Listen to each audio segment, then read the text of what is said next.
a autoridade palestina busca pressionar Israel diplomaticamente, recorrendo às Nações Unidas e a outras instâncias para que Israel ceda e busque uma solução diplomática para melhorar as fronteiras. Por outro lado, o Hamas optou por uma abordagem de guerra total, buscando destruir Israel e recorrendo à violência. Essas duas abordagens resultaram em situações completamente distintas. Na Cisjordânia, a vida é relativamente próspera, com uma bolsa de valores e uma vida noturna ativa. Já em Gaza, a situação é caótica, com falta de recursos, pobreza extrema e infraestrutura precária. Não estou aqui para atribuir culpados, apenas para descrever a situação no terreno.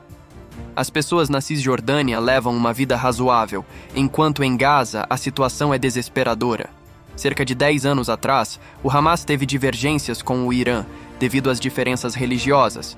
Os iranianos são xiitas e o Hamas, sunitas, mas encontraram uma maneira de se reconciliar.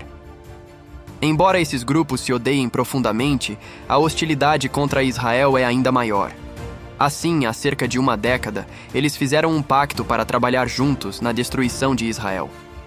O Hamas, de fato, se tornou um representante dos interesses iranianos na região, assim como o Hezbollah no norte de Israel e o movimento Houthi no Iêmen.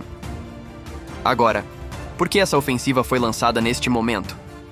À primeira vista, a mídia convencional menciona o 50º aniversário da Guerra de Outubro de 1973, na qual Israel foi atacado por várias frentes e saiu vitorioso, o que foi um grande constrangimento para seus adversários. A ideia seria que esse ataque estaria relacionado a uma tentativa de reparar a vergonha da derrota de 1973. Outros motivos citados incluem tensões resultantes de ações de Israel perto da mesquita de Al-Aqsa, algo que não é novo e que acontece com frequência, e um descontentamento crescente de palestinos devido a anos de ocupação. Embora essas questões possam ter contribuído, a verdadeira razão para esses ataques está relacionada a um país distante, não os Estados Unidos, mas a Arábia Saudita.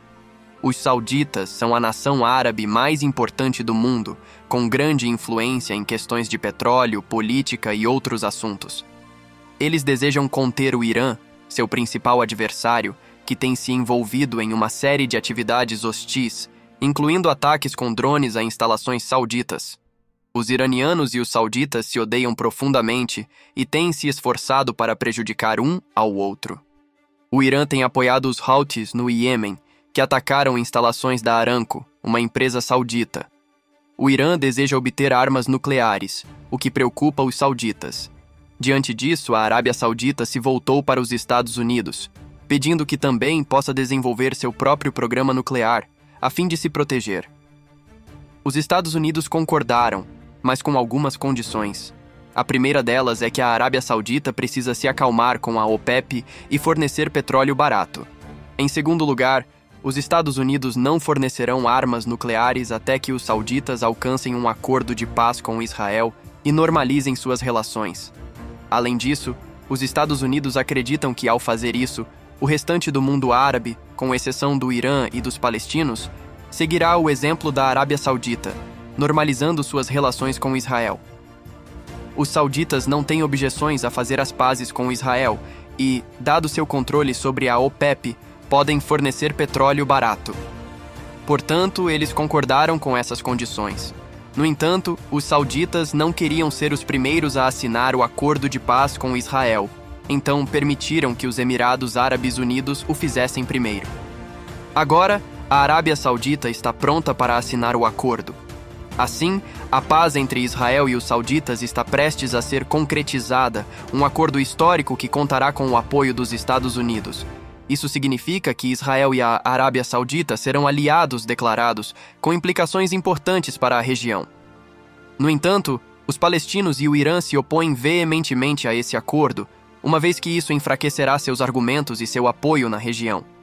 Em resposta a esse acordo, em vias de concretização, os ataques do Hamas foram lançados, interrompendo temporariamente o processo. Por que o Hamas atacou agora? Porque o Irã deu a ordem. A ofensiva foi coordenada e bem financiada pelo Irã, via Hamas, como seu representante na região. Esse ataque também foi uma tentativa de sabotar o acordo entre Israel e a Arábia Saudita, uma vez que uma resposta militar de Israel poderia colocar em risco esse acordo. A reação israelense está sendo lenta porque há muitos fatores em jogo.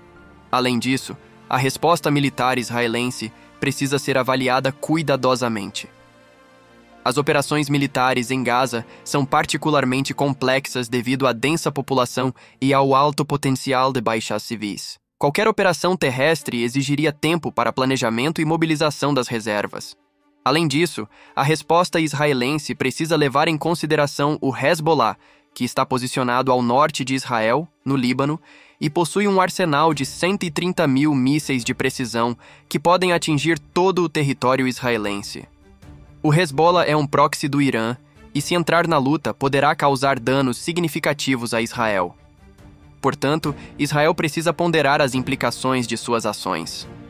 Enfrentando essa difícil decisão, Israel está em uma posição difícil, independentemente da escolha que fizer.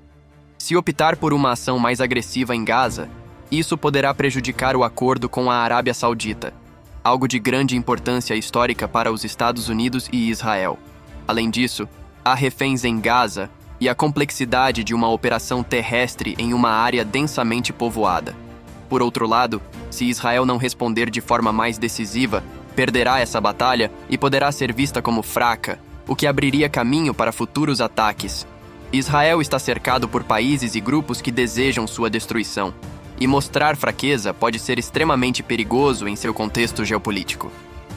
É uma situação sem solução fácil. Além disso, a situação na fronteira norte de Israel também é delicada. O Hezbollah, apoiado pelo Irã, possui um grande arsenal de mísseis de precisão que podem causar danos significativos a Israel. Israel precisa equilibrar essas considerações antes de tomar uma decisão. Nos próximos 24 a 48 horas, as ações tomadas determinarão o futuro de toda a região do Oriente Médio. É uma situação crítica que afeta muitos atores na região e além dela.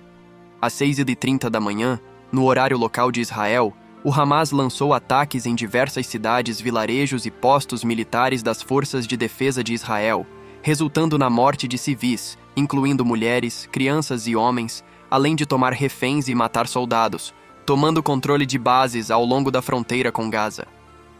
Simultaneamente, o Hamas disparou 2.000 foguetes em um período de 24 horas em direção aos centros urbanos de Israel, incluindo Tel Aviv, causando mortes de civis e danos a edifícios. Até o momento, 24 horas após o início dos ataques, essa é uma situação em desenvolvimento, com cerca de 300 mortos confirmados no lado israelense, cerca de 2.000 feridos e 100 civis e soldados sequestrados no lado palestino de Gaza. Até o momento, não se sabe o paradeiro dos sequestrados, mas teorias sugerem que eles possam estar nos túneis de Gaza, o que tornaria qualquer operação terrestre de Israel em Gaza muito mais complexa. Mais informações sobre isso serão abordadas em breve. A resposta de Israel até o momento tem sido lenta, o que é notável. Desde o momento em que a entrada foi totalmente invadida, passaram-se cerca de 4 a 5 horas até que uma resposta militar inicial fosse dada. Durante esse período houve caos e nenhuma ação militar. Por que isso ocorreu, não se sabe. Até o momento, a resposta de Israel, cerca de 24 horas após o início dos ataques, ainda se baseia em ciclos anteriores de violência, que envolvem principalmente bombardeios de edifícios vazios, sem o uso de forças terrestres, apenas ataques aéreos a edifícios desocupados. Naturalmente, em uma das áreas mais densamente povoadas do mundo, isso resultou em mortes e ferimentos. Segundo fontes palestinas, houve 250 mortos e 1.800 feridos, mas a credibilidade desses números é discutível. O que está acontecendo vai além do conflito tradicional entre Israel e os palestinos, que não será abordado neste vídeo, pois essa é uma questão que gera muitas controvérsias sobre a história. O objetivo deste vídeo é discutir fatos e o que está acontecendo no momento. Ao contrário do que pode parecer na mídia convencional, os palestinos não formam uma entidade única. Na verdade, existem dois grupos distintos de palestinos. Um controlado pelo Hamas em Gaza e outro controlado pela Autoridade Palestina, uma espécie de descendente da OLP que governa a Cisjordânia. Ambos optaram por abordagens completamente diferentes para o conflito.